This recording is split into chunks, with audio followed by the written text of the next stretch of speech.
Okay, I'm gonna show you how to reset your maintenance required light here on your Tundra.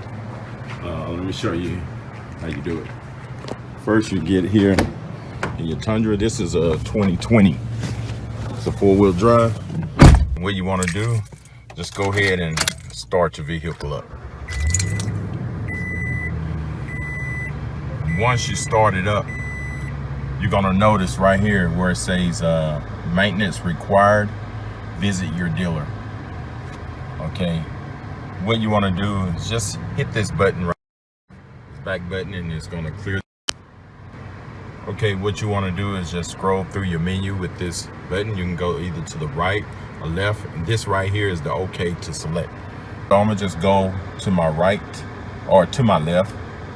I'm gonna just keep going, keep going until you see vehicle settings.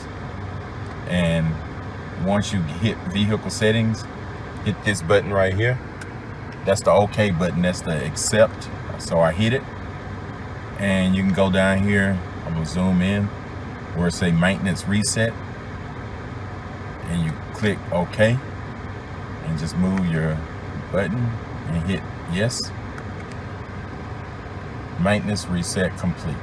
That's all to it. It's not nothing to it. So we're gonna go back, and you can hit your back button right here. This is your back button.